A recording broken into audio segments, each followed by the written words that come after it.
Hey guys, thanks for tuning in to another Q&A video on Forgotten Weapons. I'm Ian McCollum, and I believe this is number 40 of these that we have done, which is pretty cool. That's a lot. A huge thanks, as always, to my supporters on Patreon. It is thanks to you guys that I am able to continue doing this, and I have a couple pages of questions from you that we can go through today. So, I know you guys are all bored on lockdown, or many of you are. I can sympathize. Let's see if we can take our minds off of that for a little while with some interesting questions. We will start with one from Chatty, who says, could you please elaborate what makes good, reliable magazines relatively hard to achieve? And yeah, there are a lot of military firearms that are let down by inferior or substandard magazines. So I think really the problem is cost. Talking in a military context here, you're making a lot of magazines. They're kind of considered disposable items, which means nobody wants to pay very much for them because you're planning on throwing them away at some point. Sometimes they're legitimately considered single-use items to begin with, like AR-15 mags early on. That, of course, never actually follows through. Everyone always reuses magazines, but even when they're not considered single use, everyone knows that like they wear out, they're replaceable items, so no one wants to spend much money on them. So they try to economize as much as possible on the magazine, and that means you only have so much work and material that you can put into a part that is one of the core elements of making a firearm reliable. You make that sheet metal just a little too thin on the feed lips, and it becomes easy to bend, and once it bends, the gun just don't work. When one wants to make a reliable magazine and is willing to put the time and the expense into it, it's not that difficult. It takes time. It takes a lot of repetitive trials just to make sure you get every little tiny quirk right. And it requires specifically trials in the exact gun or the model of gun that you plan to use the thing in. There are issues like the Setme L, allegedly sort of designed to use standard AR-15 magazines, except not quite. The angle of the magazine well is slightly different, and you do end up with some issues with followers. There have been issues with early PMags that wouldn't quite necessarily fit and feed in everything. Magpul has done its due diligence and gotten around most of those issues a while ago now.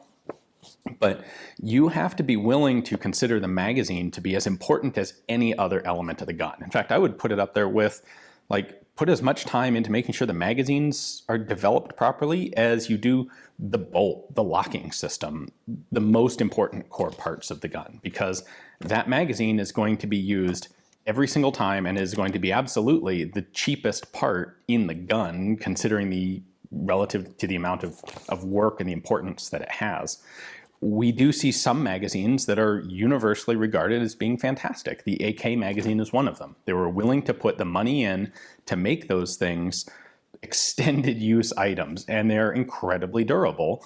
They're also way heavier than an AR-15 magazine, and that's a compromise that was made, and they decided on the side of, let's make this thing reliable and durable, even though it's going to add a non-trivial amount to the weight of not just the gun, but to a soldier's loadout when you're carrying 3 or 4 or 6 or more of those things.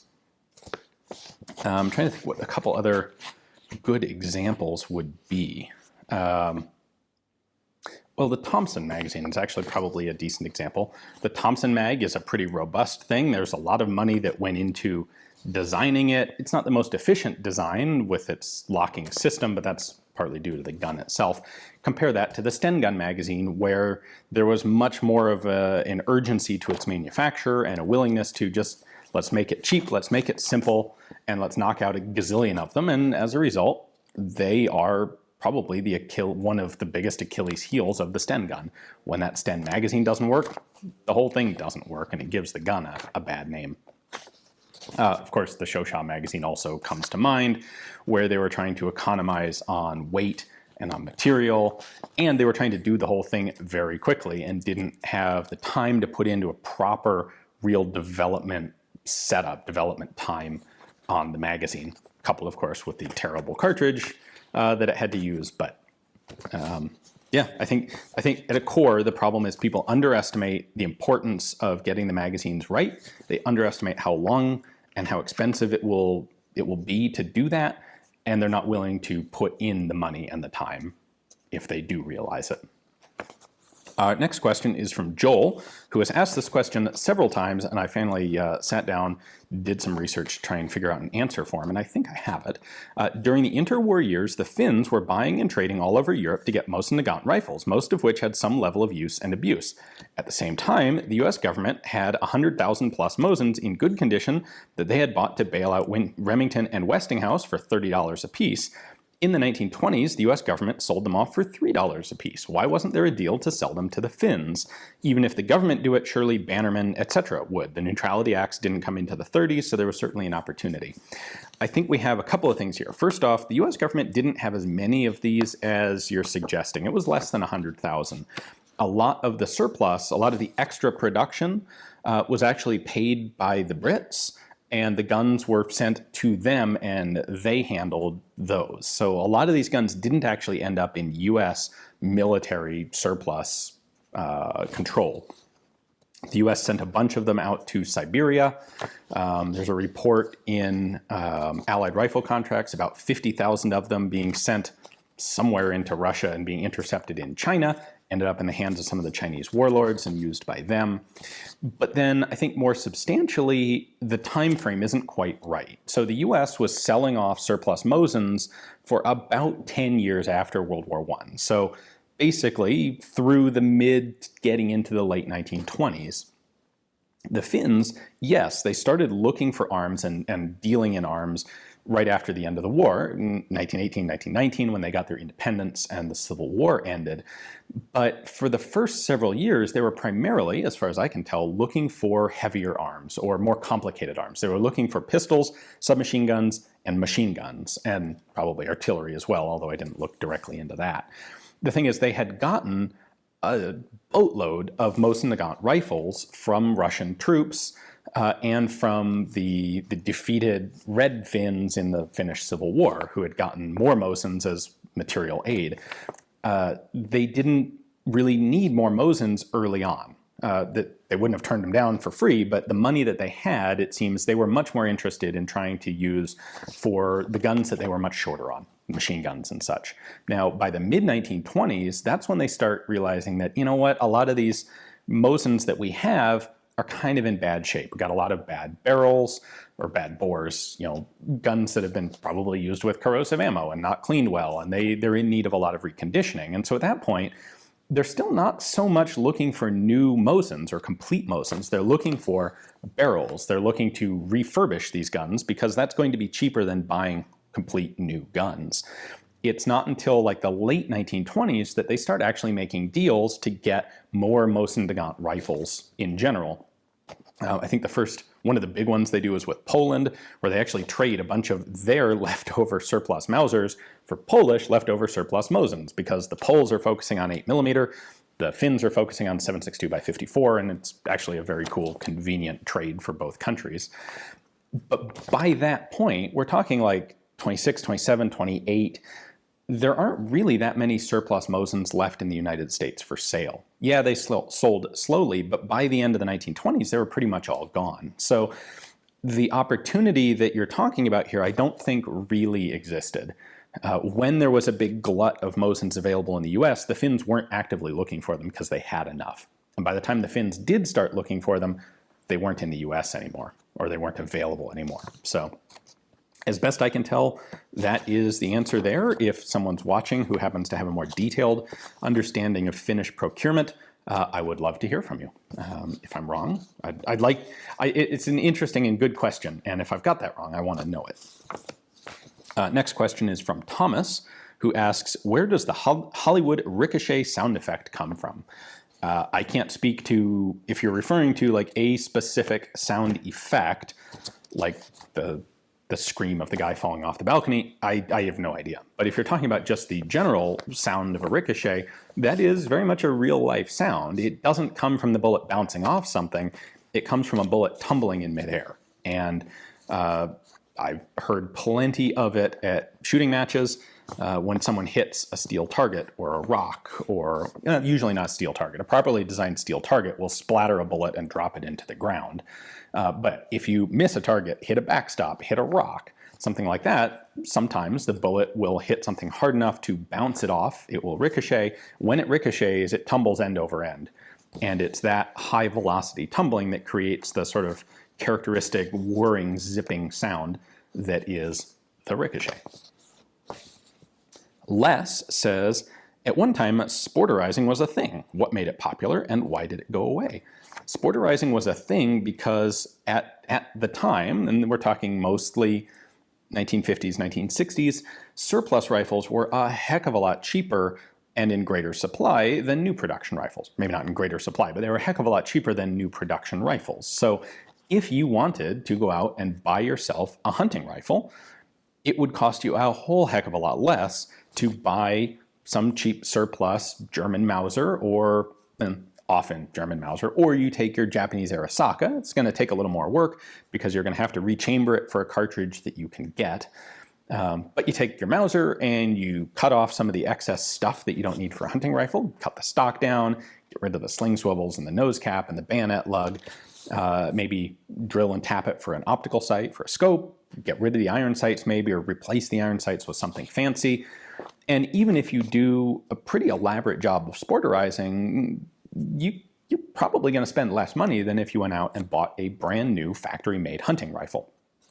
At the time, these surplus guns were not particularly, there wasn't a whole lot of historical value attached to them because they were in such great quantity and so cheap. And you see the same thing even today when you look at when the big gluts of surplus rifles come in. People just don't care about them so much. We saw it with Mosin Nagants fairly recently. You'll see it with SKSs. When those things were under $100, nobody cared. Like, everyone was out there coming up with modifications to their SKS. Add on extended magazines and come up with scope mounts and, man, if you can convert it to use AK mags, great. There was a lot of that. And the same thing was true when there was a glut of surplus rifles from World War II. Now, the reason that it went away is supplies of those rifles dried up. As they got scarcer, people started attaching more collectible value to them and started to be less and less interested in cutting them up to use for hunting rifles. And by today, those rifles are generally scarce enough that they actually cost more in stock form than going out and getting a basic stock hunting rifle from someone like Savage or Mossberg or Ruger. So if you want to, especially if you want to customize your rifle, you're going to spend a lot more doing it on a military action than you are on a commercial action, and that's what's changed. Straker says, of all the guns you have owned, what has been the most difficult, time-consuming, and or expensive to get in reliable operating order? So I would have kind of expected it to be a Shosha, but I actually have two Shoshas, and both of them just work kind of miraculously well.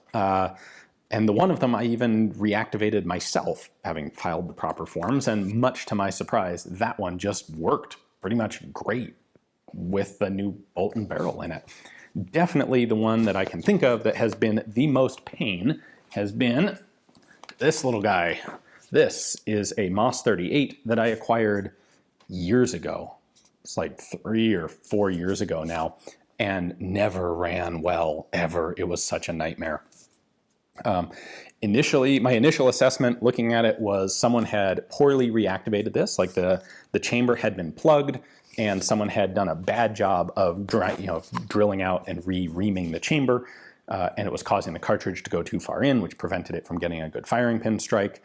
I thought that was the issue. I got a new barrel for it. I replaced the barrel on it myself. I ended up getting a new parts kit, replaced a couple other bits, put in, tinkered with a new recoil spring, add some tension to the recoil spring with a spacer, replace the bolt, tinker with the magazines, spent a lot of time thinking it was bad ammo, and went through a bunch of hoops. Thank you to a number of viewers who were very helpful in trying to get me proper ammunition. None of that ended up working. I finally sent it to an NFA specialist gunsmith fairly recently. He spent a couple months on it, sent it back, and I'll have a video on it coming up soon. But spoiler alert, it runs now, and I'm very happy about it. This thing has definitely been the most pain in the butt of any gun that I've ever had. And if it weren't a machine gun, I don't think I would have, I think I would have would have gotten tired of dealing with it and either sold it or just accepted that it would be a wall hanger. But no, I kept plugging away on that thing, and it finally came through. So that video is coming. I think you guys will enjoy it. I enjoyed it.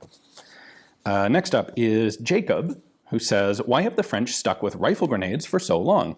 Do they have any advantages other than reducing the bulk of the user's rifle compared to an underbarrel launcher? Yes, there is a major improvement, a major benefit to rifle grenades, and that is that they can be a heck of a lot bigger and more effective. You can do a lot of things with rifle grenades that you cannot do with underbarrel grenade launchers. The reason is, of course, an underbarrel launcher, the diameter of your projectile is limited to the bore diameter of the thing. And you have to have a separate pressure-bearing barrel and chamber to withstand the firing of the rifle grenades. When you have, or the underbarrel grenades, it's its own standalone cartridge. When you use a rifle grenade that just goes on the muzzle of an existing firearm, you already have your pressure-bearing system, that is the chamber and barrel of the rifle. So you don't have to add the bulk of that, which is, you know, as you say. But you can also make that rifle grenade as big as you want within the limitations of how much mass you're trying to launch with how much bullet and what sort of force the rifle itself can withstand. So especially if you want to have like an armor penetrating shaped charge or hollow charge style of warhead, that can be tricky to do if you're limited to, say, you know, a 40 millimeter bore diameter. Instead, on a rifle grenade, you can make that thing 3-4 inches in diameter, give it some fins, it can be this long, it doesn't matter, it just slides over the end of the barrel, and away you go. So yeah, there are some definite advantages to rifle grenades. The downside is they're not generally as accurate. With an underbarrel launcher, you have rifling, you can spin that projectile, and you can make it a more accurate thing. So which do you want? Do you want a bigger, more multi-purpose variety of projectiles, but perhaps less accurate? Do you want more accurate, but smaller? That's your trade-off. Brendan says, what are your thoughts on an electric firing system in small arms? It seems like solid-state electronics would be more reliable than mechanical parts, easily hardened against EMP, would allow for programming things like rate of fire or length of burst and an automatic weapon on the fly. I tend to agree. There are going to be a few issues. A few of those electronic parts are perhaps not quite as reliable as strictly mechanical parts. I'm thinking solenoids, like you've got to have something that translates from just electrical impulses to a mechanical action to drop a hammer or drop a striker, unless you're talking about a fully electrically primed cartridge, which we have. They use that in a lot of aircraft cannons.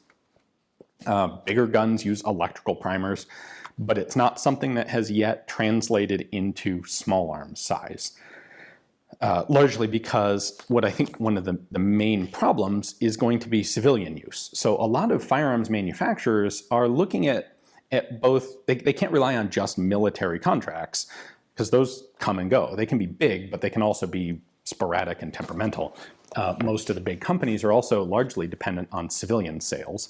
And the problem with an electronic firing system in the civilian side is I think it is too easily made into a machine gun to pass a lot of government scrutiny. So what you say about it being easily programmable is both a benefit and a detriment when it comes to civilian sales. If I have an electronic fire control mechanism, like I can totally see ATF kind of like taking a position that virtually any electronic firing mechanism is easily convertible into a machine gun and prohibiting its civilian sale. So I don't know of any actual case law or anyone trying to submit this sort of thing to ATF where they get this reaction, but I suspect that a lot of firearms manufacturers are too skittish about it. Like they assume that's what's gonna happen, and so why waste your money trying to develop it when you know it's gonna get rejected? Sooner or later, I think it will come on the military side. It would be best done in conjunction with electrically primed ammunition. But that becomes like, that's a lot of logistical change for maybe a real benefit. Like, it's cool, But we don't really have that much, of all the mechanical unreliability issues in firearms, they're generally today not in the fire control mechanism. Like, we don't really have trouble with light strikes so much unless you're using old surplus ammo, which isn't something the military is really concerned about. You don't really have trouble with, the rate of fire being wrong or being sporadic or not working right. Fire control groups generally work. So I don't know that there's a lot of benefit to be had for a military force in going through a lot of logistical upheaval to change its ammunition and adopt a new firearm just to avoid those issues. It is something I think is coming. Like, anywhere that you can integrate modern electronics into a firearm, people are gonna look at and gonna do. It's predominant in sighting systems right now, but yeah, trigger systems I think are coming. Next question is from Sean, who asks, what is your opinion of the 10mm automatic cartridge? I have a Glock Model 40. It's fun to take to the range, but it's not the cheapest caliber to get. By the way, of course, the 40 is in 10mm, which is nice and confusing. With the ammo craze right now, the fact that it's available might not be a bad thing. Honestly, I think the problem with the 10mm cartridge, 10mm automatic, is that it's just more powerful than people really need. There's not that much justification to it. It's a physically larger cartridge than 9mm, which means you're reducing your magazine capacity. There are not that many automatic pistols out there built around it. So if you decide that you really want a 10mm, your options are a bit limited. And there's always the question of why. You're going to discover that it makes the same size hole in paper as 40 Smith & Wesson, smaller than a 45, a little bigger than a 9mm, but it does it at the expense of significantly more recoil. And a lot of people have the idea that this is cool, but then they get out to the range to actually shoot it, if they go through the process of actually acquiring one, and discover that, wow, this is actually kind of a lot less pleasant to shoot, and it costs twice as much or more. And like, what real benefit am I getting out of it? There are other cartridges in the same area as 10mm, things like 9x25. And how common are those? Well, not common. People just don't really use them. So there's nothing necessarily like wrong with the 10mm cartridge from a cartridge design perspective. I think it's just an answer to a question that most people aren't really asking. Nick says, I've seen the AKM you said you built and brought to Red October with you. Have you done any other builds? What build would interest you the most if parts were readily available? There was a time when I built a bunch of AKs, actually, because that was when parts kits were under $100. You could get receivers for like $100. Fire control parts were cheap. Perhaps most importantly, parts kits, which were cheap, still came with original barrels. There's this huge glut when I was doing it of Romanian parts kits out there. Unissued, brand new barrels, just chop the receiver, and it was really a fun project to take off the old receiver parts, drill out some rivets, either buy or make your own receiver. That was a lot of fun. And at the end of this, you came out with a nice, functional semi-auto AK for about $250, which was a lot less than you could buy one for at the time. Well, now, of course, parts kits are more than that much by themselves. They no longer come with barrels, so you need a new barrel. You have to deal with the head spacing. The kits I was using were matching number kits, so they were already head spaced. Just you didn't have to mess with head spacing. We checked it, but we never had to actually change any of them. So I built a bunch of those. I did actually also build a semi-auto Browning 1919, and that was a cool project. That was kind of similar. I actually sent off the internal parts to have the semi-auto modifications made to them, so I didn't have to do the milling work myself. And at my end, it was a lot of rivet hammering, and then boom, you got a 1919. That was pretty cool. Once again, those parts kits are way more expensive now. And it turns out that semi-auto belt feds they're really cool to look at. They're a little bit of a disappointment at the range, I've discovered. At any rate, what would I do today? It's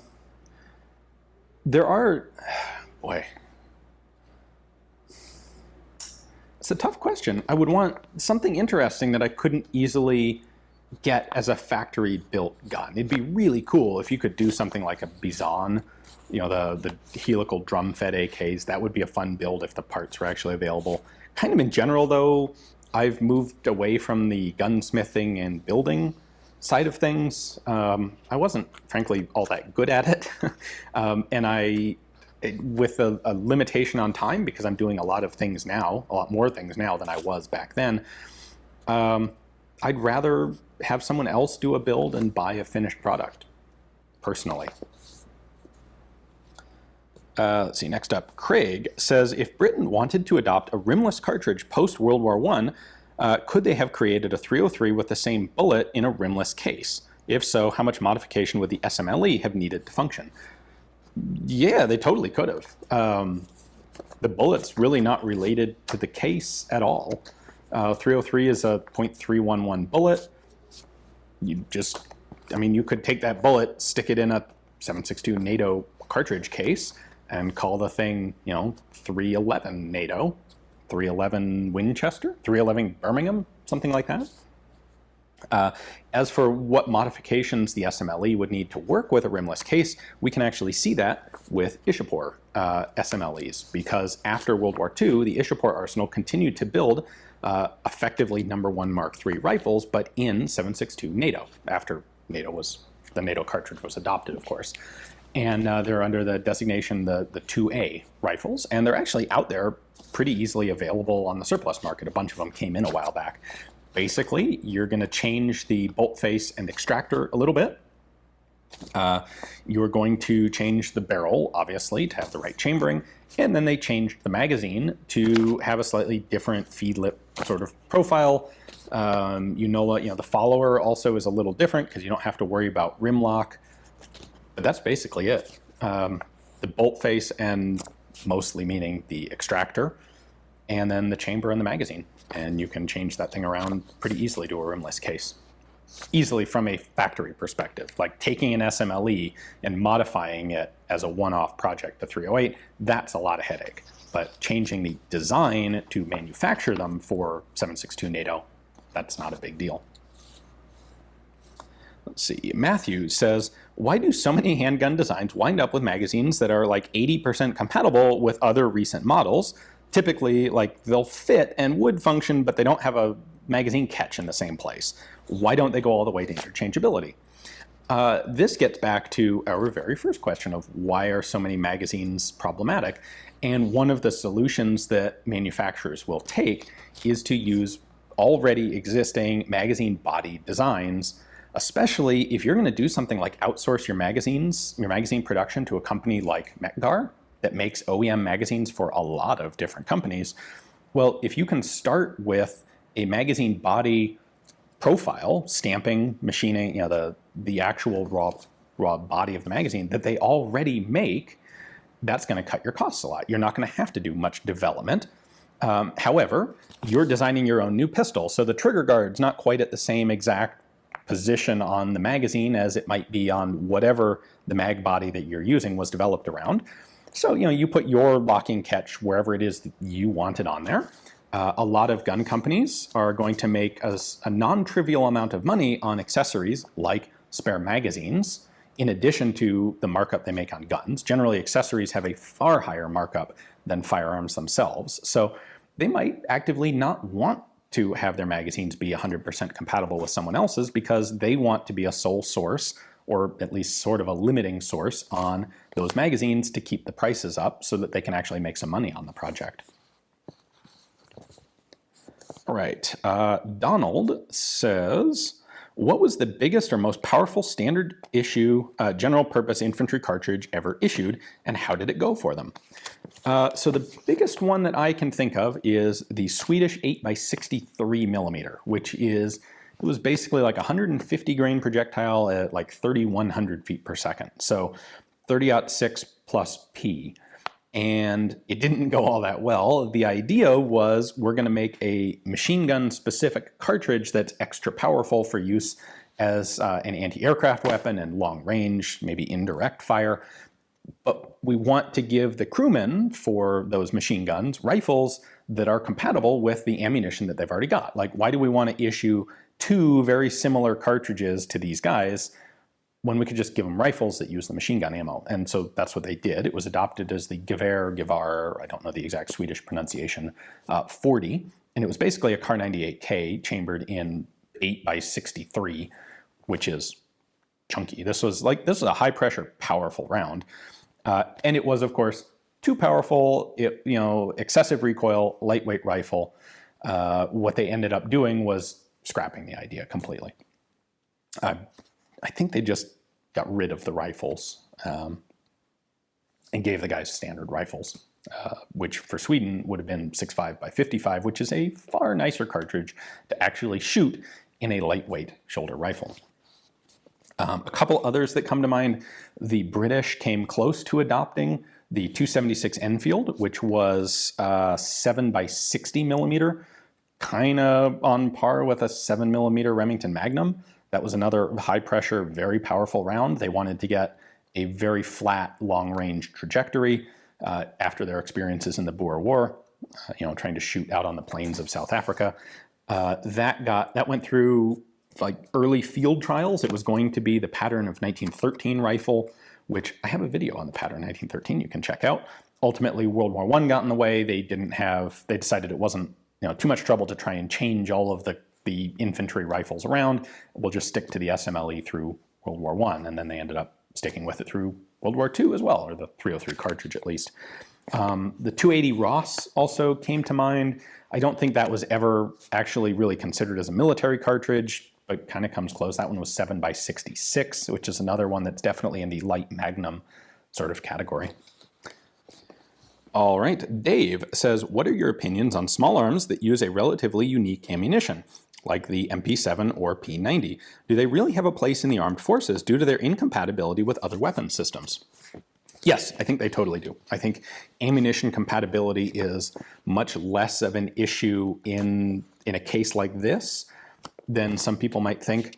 For a military force, it's more about how many cartridges are you issuing and how, under what circumstances. So if you've got something like an MP7 or a P90, are you issuing it to your standard infantry divisions? Is it something that you're going to have to resupply a lot during an armed conflict? And the answer is typically no. Like the P7, MP7 or P90 are meant for support troops more so, or special operations guys. In this case, the special operations guys we don't care about for the purposes of this question. They're small in number. They're going to have their own supply dealies. Like, they can handle their own ammo for a small group of guys. That's not a logistical issue.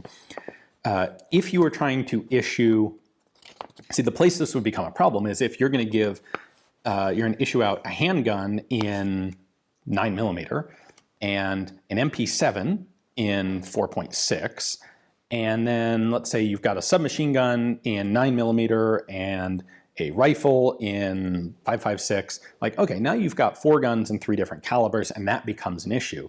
But if you're going to use the MP7 in place of a pistol, and you're going to give it to guys who wouldn't normally be intermingling with guys who have rifles, now your frontline infantry, you're supplying them the same old 9 and 5.56 that you normally would be. The 4.6mm ammunition for the MP7s is going to a different group of people in a different place, unlikely to get mixed up, also unlikely to be needed in huge numbers, huge quantity. So I don't think that's really an issue. The other thing is militaries arrange to supply their own ammunition. Militaries aren't going out to Walmart to try and find someone who's selling their ammo. When they adopt a system, they put in place substantial contracts to supply the ammunition. So they could pick whatever they want, and they're going to get a major ammunition factory to make it for them specifically. And so it doesn't matter if that ammo is commonly available on the market somewhere else or not, because the military's not out trying to source it from the same place that you or I would be looking for ammo. Nick says, if you could choose between 2 equally priced firearms, which one that was rare and mechanically interesting, like a one-off prototype, or one that was historically interesting, like a common pattern rifle with a solid provenance to a famous person or event, which would I take? I would take the mechanically interesting one. To me, the most interesting element of firearms is their mechanisms and their use.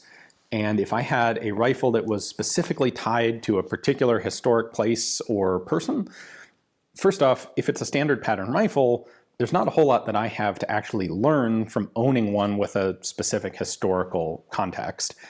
And I'd be a little nervous about damaging it or about, impacting its value. I want to take really good care of that. I might choose not to go out and shoot it.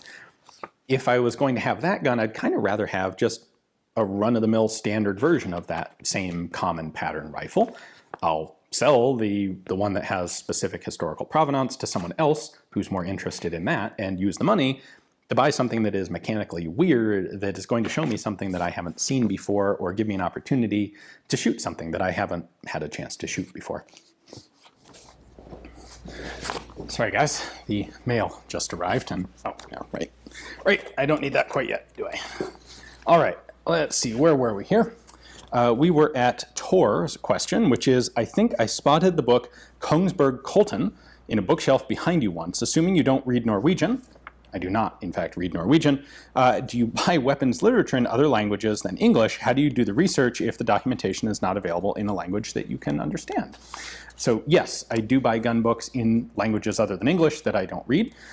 Part of this is, if I find gun books in another language that have material that I can't find written in English. So if someone writes a book on the M16 in German or in French or in Italian, I'm not really going to go out of my way to get it because we've got some really excellent sources in English. However, there are some subjects where there isn't a good book in English. The Mosin Nagant comes to mind.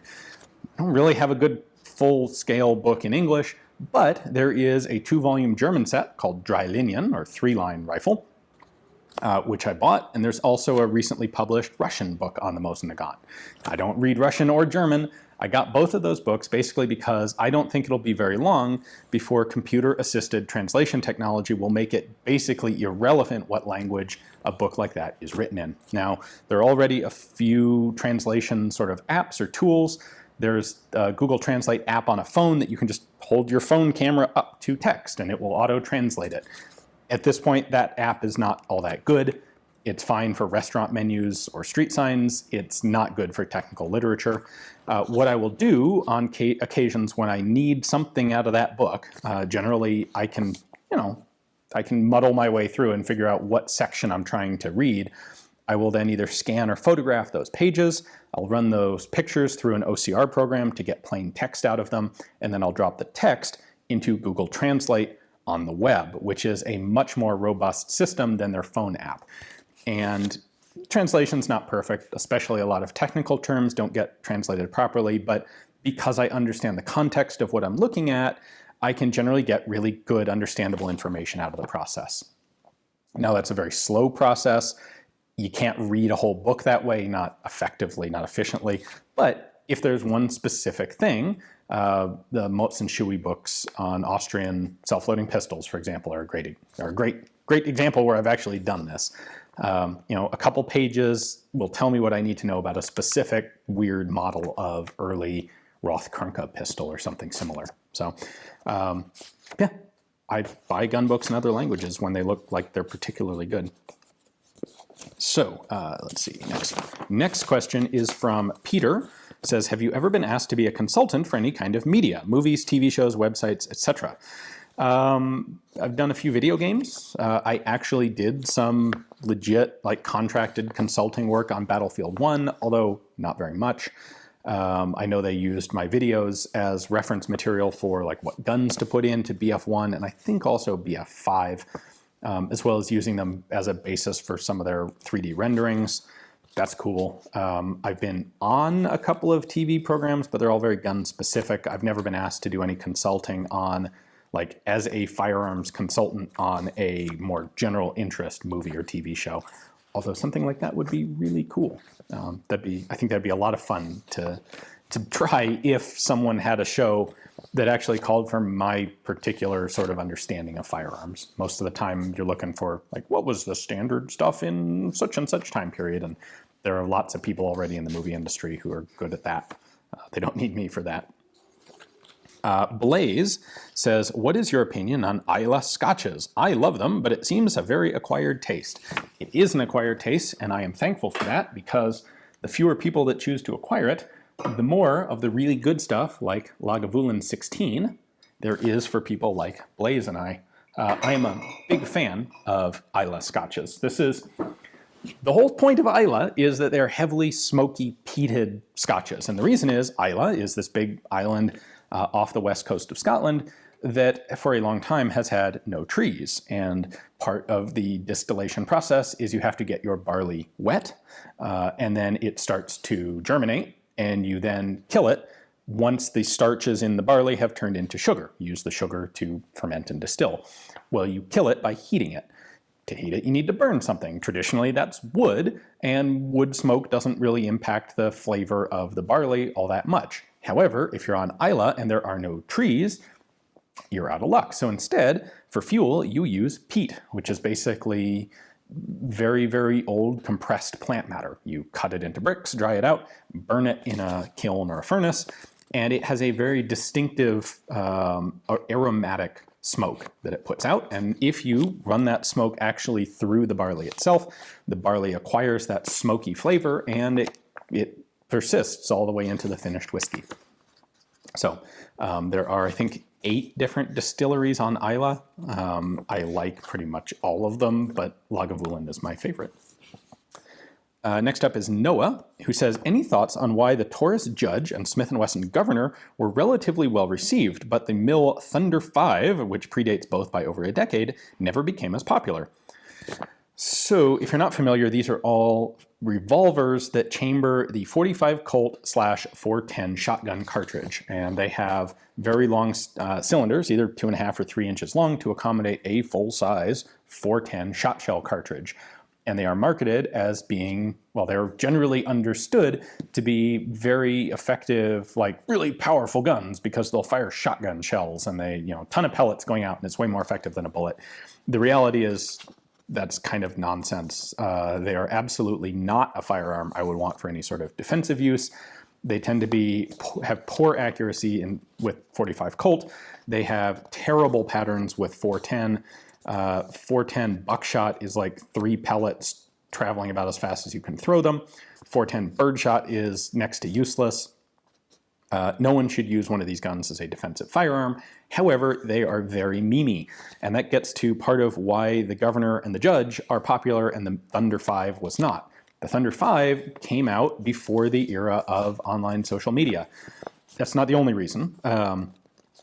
It was a gun that, like, you could find it in magazines or in Shotgun News, and that's how people found out about it. And if someone you knew didn't own one, you were unlikely to hear much about it. Well, you can much more easily find discussion forums. If we go back to when the Smith & Wesson, or the Governor and originally the Judge, came out, you can find discussion forums easily of people touting how awesome they are, or Facebook groups nowadays, or Instagram posts, and it's much more easy to spread marketing about these guns.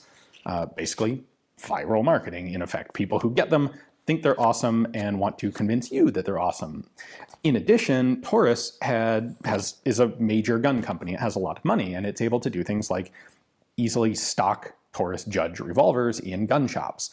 The Thunder 5 was made by a small startup company that didn't have that kind of funding behind it, and they didn't really show up in gun shops. You had to order one by mail. They didn't have this great distribution network that made it possible for them to just appear places. So you couldn't really impulse buy a Thunder 5. You had to find out about it and then very deliberately go get one.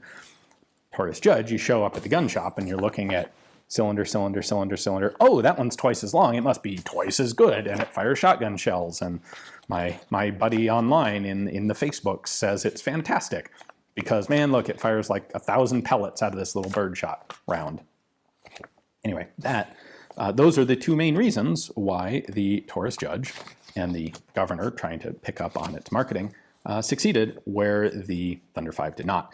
Nobody should actually own either one of them for anything except recreational purposes, and frankly, I don't see all that much recreational use for any of them either. Next question is Daniel, who says, is it worth it to buy a Moss pistol now that ammo is being made for them? Yeah, like I thought it was worth buying them before there was ammo. So my answer to this is obviously going to be yes. There are two versions of the Moss 35 pistol. There's the Moss 35A and the Moss 35S. They are not mechanically related, really, except by coincidence and in the ways that most automatic pistols are related these days. They were both competitors for the original French adoption. They ended up adopting the 1935A, and then when they realized they didn't have enough manufacturing capacity for that alone, they just decided to adopt the S as well. And so now we've got both companies, both factories making them, and we get more pistols. The A is the better gun, I think. The S is the more common gun. They're both cool, but the A in particular, I think, is a fantastic gun, and it's a great looking gun, and now that there's ammo available, you can discover that it is also a very nice shooting gun. So yeah, I think absolutely it's worth getting them. I've already seen the prices of them going up because the ammo is available. Nicholas says, how do you think the pandemic will affect historical firearm prices long term? Good deals to be had from liquidating collections, lower demand, etc. Have you enjoyed not traveling constantly for a bit, or are you sick of being home by now? So we'll address these in order. I don't think this pandemic's going to affect things long-term really at all. I think there will be a short-term effect, and I think it depends on how long the various lockdowns go. I think a lot of the people who have large collections, who might be, who could liquidate those collections because they need money, I think a lot of those people are in a position to more easily weather a couple months of lockdown without needing to sell off a gun collection to make grocery money, either because they have jobs that are more easily done from home that they can keep doing, or they're on salary and they may be furloughed, but their job's going to come back. They have more savings, or they're retired and already have a fixed income or partly a fixed income. So they're going to make enough money to cover the expenses without having to go to a job that they may have lost. The people most likely to lose jobs, especially in the short term, are people less likely to have really substantial collections. So I don't see any sort of real collection liquidation thing having an impact on the market. There's a possibility that we'll see a little bit of a residual effect on things like auction houses. If people look at it and say, well, I was planning to sell a bunch of machine guns, and there's a long lead time for that because they have to transfer over to the auction house before they can be listed and sold. But you know what? I'm looking at the current pandemic, and I'm worried that people might not be willing to spend their money right now. So maybe I'll decide to hold back on guns that I was going to put up for auction. But ultimately, that'll probably balance out with the small but real number of people who do decide, like, oh, I have to sell this right now because I need the money. So long term, I don't see any impact on it. Even if this thing goes a year, I think the economy will recover relatively quickly, all things considered. I mean, if you look at the long-term economic impact of, say, the 2008 Great Recession, for a couple of years, maybe we saw impacts in the firearms market, but they're long gone by now, and the pandemic's not going to be as long-term impactful as that. Oh, and have I enjoyed not traveling constantly? Yes, actually, I got a lot done, and I'm still in the process of getting a lot done right now, which is made a lot easier by not going out to film stuff. Now, it helped that right as the lockdown sort of broke, or right as it was set up, I had a month worth of Rock Island videos that they postponed the auction, but they very kindly didn't object to me running the videos a bit prematurely. So I had a lot of content already. I've had some great companies step up and send me some guns to film from home without having to travel. I can handle this for many months to come, although there are opportunities that I am missing that I would like to be able to get back out, get around, and return to my normal routine. So let's see. Next question is from Stokes, who says, hey Ian, I've heard you point out ways to spot a fake in many videos. For us non-collectors, just how common is attempted counterfeiting of sought-after variants of collectible guns? What are some examples of oft-faked guns?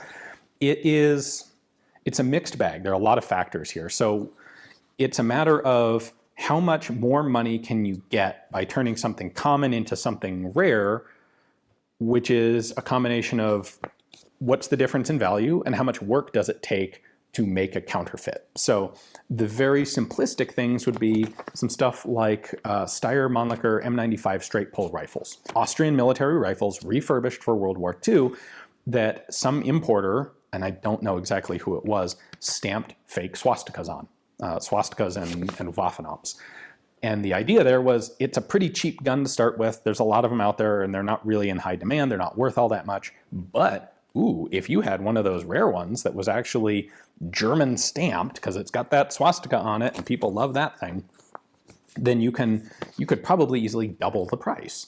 And the work required is adding one fake stamp. So that's something where there's a whole batch of those guns out there. We see the same thing.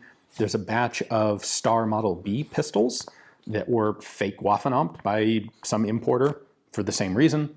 They were a cheap gun that can become a much more expensive gun with very little effort. Now, when you start getting into more valuable rare guns, often you're looking for things that are going to be more distinctive. So, for example, let's just say you wanted to fake a Finnish Mosin Nagant sniper. Well, there's some real distinctive elements to that thing, and you're going to have to put in a lot of work to do it. And because that gun's because that gun's very rare and very desirable to a group of niche collectors, people are going to look at it a lot more carefully than they might look at what they think is going to be a bargain of something common, like, oh, it's a Nazi-marked Star Model B. When it comes to French guns, like the ones that are copied are, again, you'll sometimes see fake Waffenamps, although I haven't seen very much of that. The paratrooper MOS 36s with the underfolding stocks, those got counterfeited basically only because a group of demilitarized guns was imported with actual real stocks. And so people converted standard guns because that really distinctive part, the underfolding stock would be really hard to fabricate, became readily available in small numbers for a short time. So most of the time, when you get to really high-end fake guns, they become relatively easy to spot because people have done a lot of research, and it gets really hard to make a convincing copy if someone's looking closely enough. Serial number ranges are a great way to spot fakes, because if you have to go renumber a whole gun, that adds a tremendous amount of work. You have to get rid of old numbers, make new numbers, refinish the whole thing in a way that still looks original.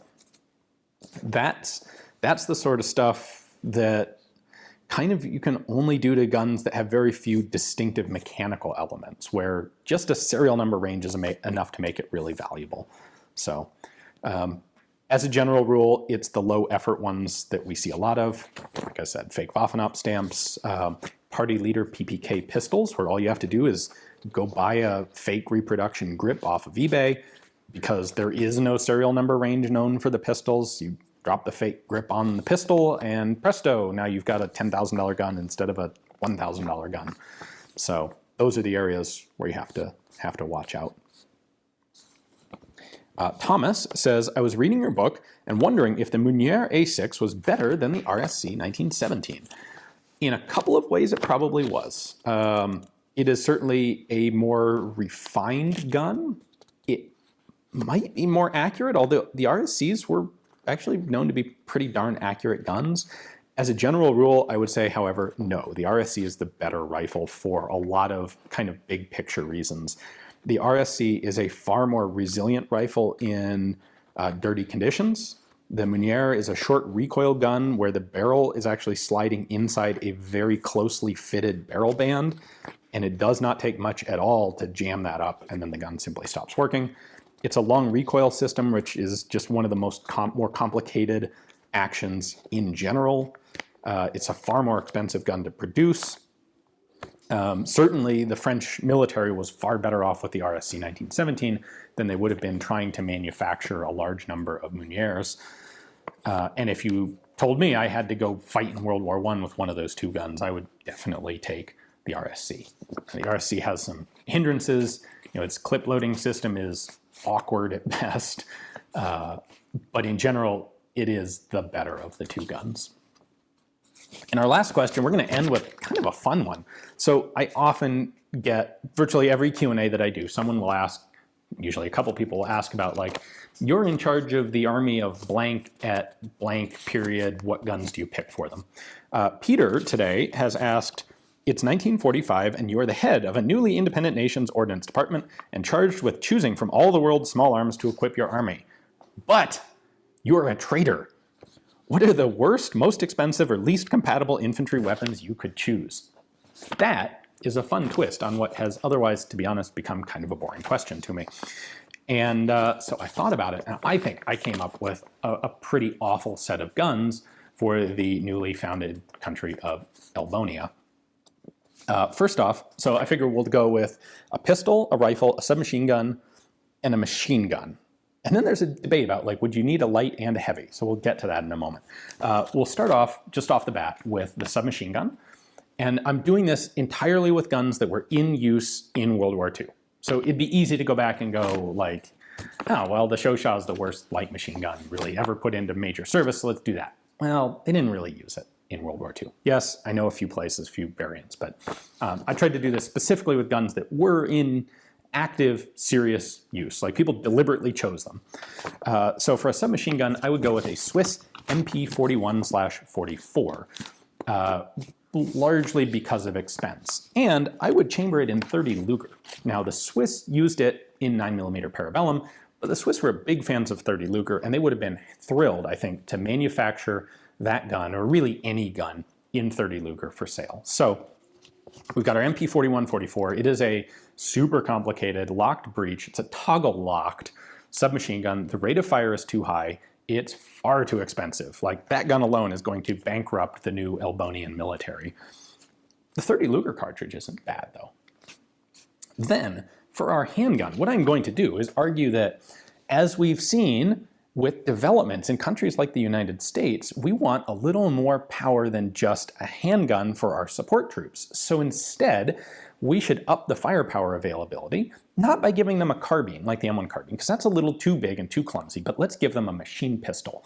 In fact, let's give them a German machine pistol. So I'm going to equip our army as a handgun with the Schnellfeuer, the full auto version of the C96 Mauser. It's in 30 Mauser. So now we've set up a logistical system where we're trying to supply 30 Luger and 30 Mauser. And that's gonna mess some stuff up, because that stuff's gonna get mixed up all the time, because those two cartridges are both very similar bottlenecked cartridges. You've got 7.65 by 21 is 30 Luger, and 7.63 by 25 is 30 Mauser.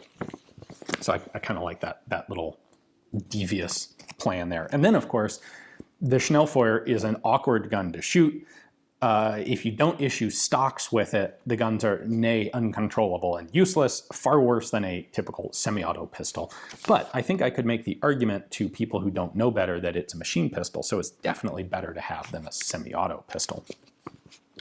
Now, for a machine gun, I'm trying to come up with, like, most of the World War II machine guns were pretty good, and I have an ulterior motive here. So I want to go with a heavy machine gun. And I went with the Czech ZB53 because it weighs approximately 1 billion tons. It is a ludicrously heavy gun. It has a set of kind of spade grips on the back, so it doesn't have a pistol grip, and there's absolutely no way you can hold this thing and fire it from the hip. So even if you took a heavy gun, like a Browning 1917, you could still have troops who could manage to shoot the thing from the hip and make tactical use of it that way. With the ZB53, there's no way they can do that. They're going to be stuck only shooting this thing from a tripod.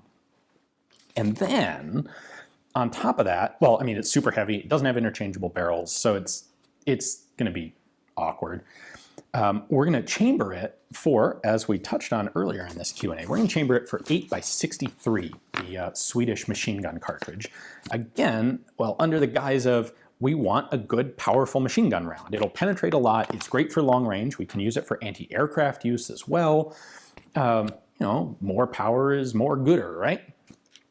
And then for the sake of logistical effectiveness, like, we don't want machine guns and rifles in different calibers, so we're going to equip our troops with a bolt-action rifle. We're going to give them the Gewehr M40 from Sweden, chambered for that same 8x63.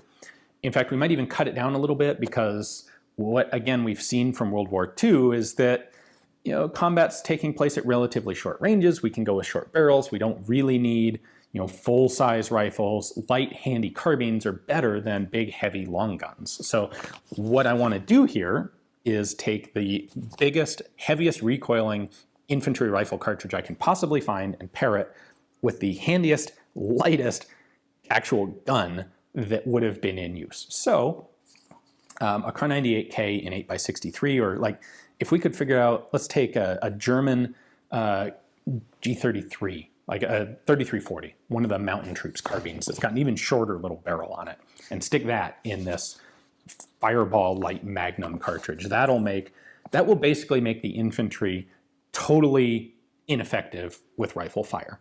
And because we have given them a big heavy machine gun, and the idea is we're going to emulate German squad organization, where each unit is built around a heavy machine gun, and the riflemen supply ammunition and protect the gun, and the gun is the strong point. Well, we've given them a gun that just isn't movable. The MG42 you can pull off the tripod and make it pretty mobile, but we're giving them ZB53s that are just boat anchors, and making their rifles effectively impossible to shoot accurately because of their incredibly heavy recoil. Now, if it is possible that the ordnance, the military leadership of Elbonia would see through this plan a little bit, or would at least be concerned about the lack of an intermediate between the infantry rifle being a bolt action and the belt-fed tripod-mounted heavy machine gun, if they really pushed the matter, I would be willing to equip the troops with something like a BAR in 8x63. So I would try to make it a light machine gun with ideally no bipod, like give them an automatic rifle, so they still don't really have a squad support weapon of any use. If we had to, we'd give it a bipod, but we'd try and lighten the BAR as much as possible to make that full auto fire, again, uncontrollable and useless. Limit the magazine size as much as possible. 20 rounds is probably the best that we can do, the smallest that we can get away with. Definitely don't give it a quick change barrel, so that, especially with that really hot cartridge, let's try to get the barrels where they can overheat as quickly as possible. I think that's a pretty awful combination of small arms. So thank you, Peter. That was a lot of fun to go through. Let me know down in the comments if you think you can come up with something even worse for the troops than that combination. And until next month, that is our Q&A for April. Thank you guys all very much for watching. If you're on Patreon, thank you very much for being the thing that makes Forgotten Weapons possible. I am greatly indebted to you all. Thanks.